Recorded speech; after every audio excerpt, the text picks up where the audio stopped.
Welcome to Inside Sim Racing. I'm Darin, and today I have a new piece of hardware to review, and some of you may have seen it on a recent episode of This Week Inside Sim Racing. And if you haven't, I have it up here, and it's called the Monsta, and it comes to us from a company called Sim Racing Hardware. But before I get to that, a while back, some of you may remember a tack and light box that Sean had built for me, and ended up costing a little over 200 bucks. Also required multiple USB connections and multiple power sources. So this is a much different display. It requires only one USB port and one power supply. So how about a little bit more on the Monsta? So the guys at Sim Racing Hardware have basically taken that box and wrapped it all up into one nice package and created this display called the Monsta. Again, it only requires one USB port and one power supply, so it's using less resources. So that being said, I'm going to tell you a little bit about it. The Monsta is designed to be placed under your monitor or monitors, and the Monsta is a new concept in regards to sim racing displays. Instead of using multiple peripherals or having to build a light and tack box using the Sim Project boards like Sean did, now you can just get a Monsta and it's built in one, and then add some other functions that my tack and light box didn't have as well. It's 37 centimeters or 14.5 inches long and has twin 16 LED shift light arrays, a large blue gear indicator, white speedometer, yellow position indicator, a red 3-digit display for either temps or fuel, and a red 6-digit display for timing such as best lap or gap to the leader. The Monsta can display all the info you need via an easy-to-read, color-coded display system. The Monsta comes with everything you need to get it going, and the guys at Sim Racing Hardware actually send you links to the software, links to a manual, and everything else that you need to get this thing up and running. The software is by Sim Projects, and it's easy to use and will come with a few setup files ready to install. But almost every aspect of the display can be configured to display a huge range of data. So as I just mentioned, the Monsta uses the same software that my Sim Projects tack and light box used. They're just using a different hardware board that basically puts all of those things into one. And that one board is at the heart of the Monsta, and it's called the DLC24, and it's also made by Sim Projects. And it's a USB controller that's able to drive up to 24 7-segment displays, or up to 192 LEDs, or a combination of displays and LEDs, like the Monsta is using. Now, if you were really technologically and electronically savvy, then you may want to try to build one of these yourself. Good luck. And you can get the board and the software and everything you need from Sim Projects, and it goes for about $85 here in the US with shipping included, or $49.50 British pounds without the shipping. But then you'll need to have all the lights and displays and a cool housing or box to put it in.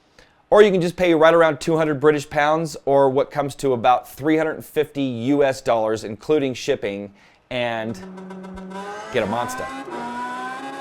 Now, I'm all for the DIY stuff. You know, we've done DIY stuff here on the show, but me personally, I don't have what it takes to build something like that. Maybe over time, but I don't have the tools really, is the problem. Watching Sean and watching other DIYs, I could probably do it, but I just don't have the tools or the electronic knowledge to do it. Besides the USB cable and the power adapter, the Monsta came very nicely packaged and actually came with some mounting hardware, which is some screws and some little pieces of metal brackets that can aid you in attaching it to your monitor stand.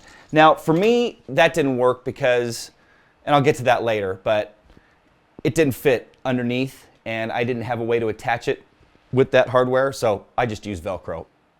The guys at Sim Racing Hardware also, like I mentioned, provide an email and really personalized support for every customer that purchases a Monsta or any of their other hardware. And again, that gets you the software, the manual, and links to the files, or I think they're XML files. And that's basically like a saved setup for the Monsta, and you definitely need those to get going.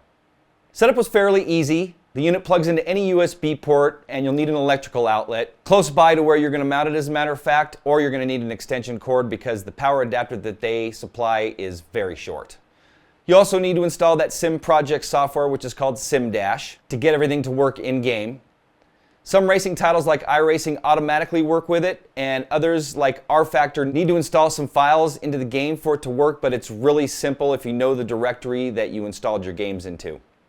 Once everything is installed, you're going to need to configure the Monsta to work or to talk to your PC and to talk to the games. And to do that, basically you're going to need to tell the software what to do. And to do that, you're going to need to import that XML file. And there are basically two default setups that sim racing hardware has created. One that you can set for sequential shift or rev lights, and another for block, and then the rest are the default settings. So that's everything you need to know about the basic setup of the Monsta. When I come back, I'm going to tell you a little bit more about my personal installation, some pros, cons, put it on the Revs Scale, final thoughts, and that'll wrap it up when I come back.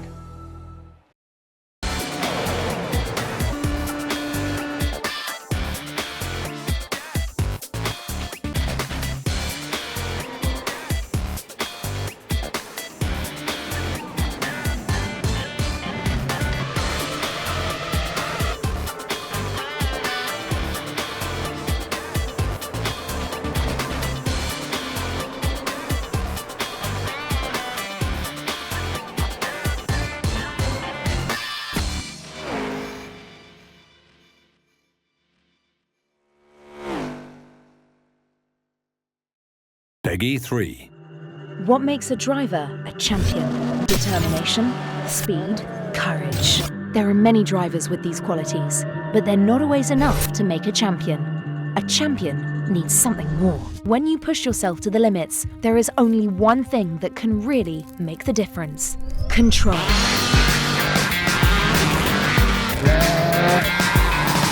This is your challenge. This is WRC3. Take your hobby to the next level with a quality racing rig that works great with a PS3, Xbox 360, and a PC. The GT Omega Racing Simulator is compatible with a wide range of steering wheels, including Logitech, Fanatec, Thrustmaster, and more. The GT Omega is available now worldwide by going to www.gtomegaracing.com.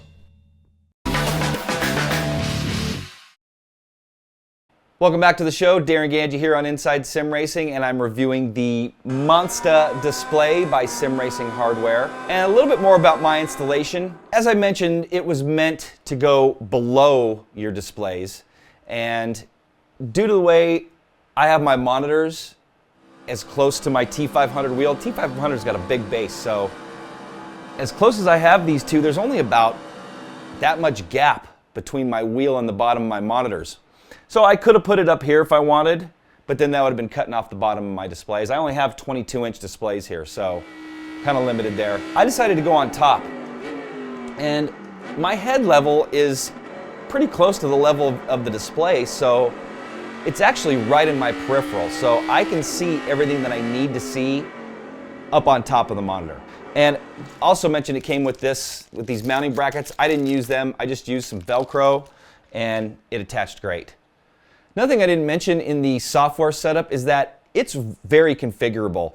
You can adjust the brightness of any one of the displays, so how bright your rev lights are, or any one of the other displays. So the gear indicator, the speedometer, all that stuff, you can really configure it the way that you want for your rig. So now that it's been installed on my rig for a little while, I've been able to put it through its paces and adjust it for my configuration, and that allows me to tell you some pros and cons about it and some final thoughts. Starting with the pros, came very nicely packaged, and their service seems to be top-notch when it comes to the manual, software, and how it all comes together as a package with the Sim Projects hardware and software.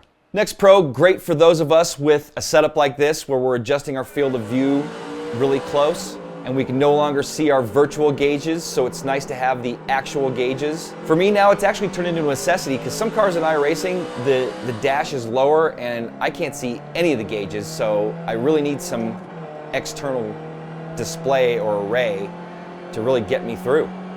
Next one, very easy to set up. Minimal configuration as far as plugging it in. Pretty much plug and play, load the software and it sees it instantly. Import that file and you're ready to go.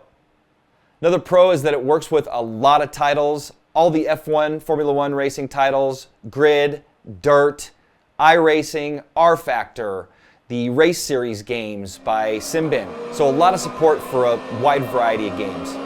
Next Pros has many display functions and it's very large, so it's easy to read. Last Pro, it's versatile and adjustable, so you can basically change any one of those functions to do something else or something that you prefer. So now that's going to lead us to the cons, and first con, it's a little pricey. $350 to get it here in the States. You have to be deep into your hobby, into your sim racing hobby to get something like that. But for me, I'd say it's worth it. And a side note on that cost, the hardware and the software from Sim Projects goes for $85, and that's shipped here to the US.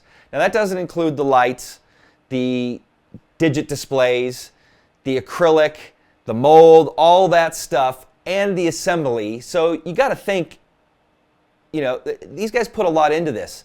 Not only that, it's their design, their idea, and they're also taking the time to package it. And they got to make a few bucks. Everybody's, nobody's going to be in business to not make money. So I personally understand the cost, and I think it's justified. Next con, it's a little big, but then again, I also said it's big and provides a large display. So it could be a con depending on, the direction you're going and the size of your rig and your ability to, be able to place it in your peripheral, in your, within view. Another con is it requires a little bit of software setup. So for the novice, it might be a little bit difficult. But for myself, seasoned PC veteran, I've been working with, I started with DOS. So I've worked with every single version of Windows, mainly to sim race. But so for me, it was a breeze, and it was easy to tweak and configure it. But for the guy that's just getting into sim racing, it may take some time, and you may need some help. Speaking of which, go to our forums inside simracing.tv, and if you have any questions, drop me a question in our peripherals section, and I'll be happy to answer anything that has to do, or you just reply to the thread that I set up for this review, and be happy to help you out. Okay, my final con is, for the price, I would have liked some buttons. Then again, it would have been out of my reach, but maybe I would have configured my rig a little bit differently, and I would have put it, between my wheel and my monitor, or maybe off to the side a little bit. But, had some buttons on there, that would have been pretty cool. So that's going to take me to the Revs Scale and talk to Sean about it. And if he was here, of course, he'd give it a 9 because he gives everything a 9. But I'm going to bring it back to reality just a little bit, and I'm going to score it an 8. So that's our review of the Monsta. Now, if you're looking for something else, these guys at Sim Racing Hardware have lots of other cool stuff. As a matter of fact, they have this new thing called the Eliminator E-Box, and pretty much wraps everything up into something like I was just mentioning. Actually gives you like an LCD display. I don't think it's touchscreen, but it gives you an LCD, buttons, and lights, and it's like 50 more pounds, I think, British pounds versus the Monsta. But still, if you want to go with the Monsta, I highly recommend it, especially for configuration like this. If a little out of your budget, you might want to save up and maybe go for something a little bit smaller that they have. You can try to build one yourself, but good luck, man. It is tough. It is tough to get it to work right and configure it right. So I hope you've enjoyed my review of the Monsta display by Sim Racing Hardware. And again, if you're interested in picking one up, you can go to simracinghardware.com, and they go for, if you're here in the US, shipping included, about $350.